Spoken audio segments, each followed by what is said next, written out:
आज पढ़ाऊंगी mode. Mode होता है maximum frequency,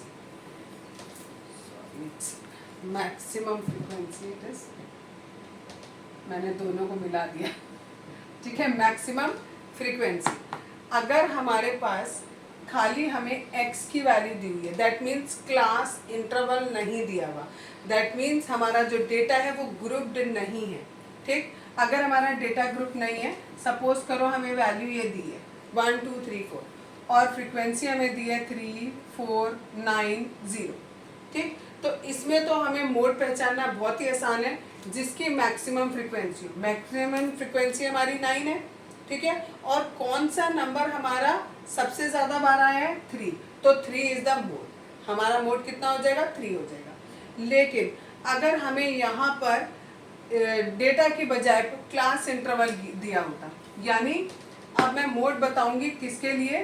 for group data,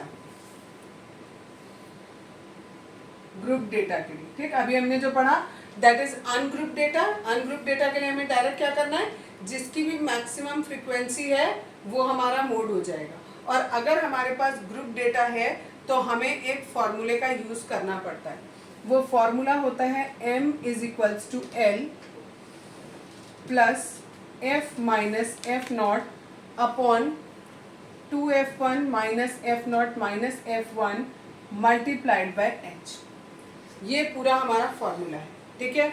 अब इसमें ये क्या क्या चीज़ है वो समझाने के लिए मैं एक एग्जांपल लेती हूँ, उससे तुम्हें बहुत अच्छे से क्लियर हो जाएगा।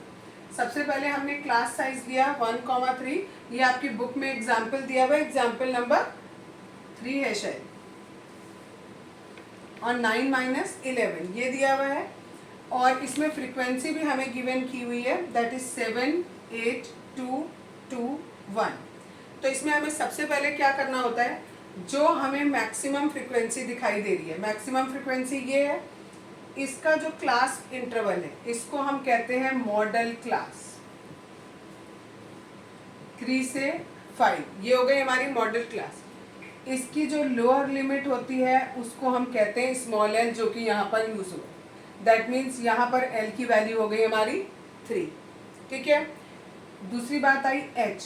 एच किसे कहते हैं? जो भी इस क्लास का रेंज है, दैट इज 5 माइनस 3, या आप और फॉर्मूले में लिखना चाहो तो upper limit minus lower limit, that is 5 minus 3 equals to 2, यानी एच की वैल्यू आ गई हमारी 2।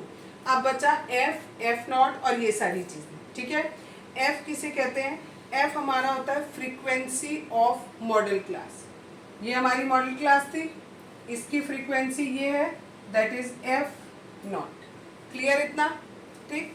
इसके बाद है एफ नॉट नहीं, सॉरी, इसको मॉडल क्लास वाले को F1 मानते हैं। और frequency of class preceding the model class, model class से जस्ट पहले वाला जो है इसको एफ नॉट मानेंगे, और जो इसके जस्ट बाद वाला होगा इसे F2 मानेंगे, ठीक। फिर से एक बार देखो, जो भी हमारा मॉडल क्लास है, मॉडल क्लास हमने कैसे निकाली? जिसकी फ्रीक्वेंसी सबसे ज़्यादा है, जिसकी फ्रीक्वेंसी सबसे ज़्यादा है वो हमारा मॉडल क्लास है। मॉडल क्लास की जो लोअर लिमिट है उसे स्मॉल एल मानते हैं, जो इनके बीच का डिफरेंस है उसे एच मानते हैं, और जो भी इस मॉडल क्लास की फ्रीक्वेंसी है उसे F1 मानते हैं। इससे पहले वाले क्लास की जो फ्रीक्वेंसी है उसे F नॉट मानते हैं, और जो इसके बाद वाले की है उसे F2 मानते हैं। सारी वैल्यूज़ हमें मिल गई। अब हम वैल्यूज़ इसमें पुट कर देंगे। मोड निकालने के लिए L की वैल्यू थी 3 प्लस करा, F की वैल्यू कितनी हो गई हमारी? अच्छा, F1 है यहाँ पर, सॉरी, F1 हमारा है 8 minus F not that is 7 upon 2 into F1। F1 की वैल्यू है ये 8 माइनस एफ नॉट है 7 माइनस F1, F2 होना था, सॉरी, यहाँ F2 होना था, ठीक है। तो यहाँ F2 है हमारा 2, ब्रैकेट बंद, मल्टीप्लाइड बाय H। H की वैल्यू हमारी आई है 2, ये वैल्यू हमने यहाँ पुट कर दी। इसको सॉल्व करेंगे, 3 बीच में प्लस, इसको सॉल्व किया 1 आया। इसे सॉल्व करेंगे तो देखो आएगा 16 माइनस 7 माइनस 2, 7 माइनस 2 दोनों माइनस के हैं, माइनस 9 हो जाएगा। 16 में से 9 माइनस करेंगे तो हमारा आ जाएगा 7 multiplied by 2, 3+2/7, it is 3+0.2 something आएगा, ठीक है। तो मोड इज 3.2। क्लियर हुआ सबको?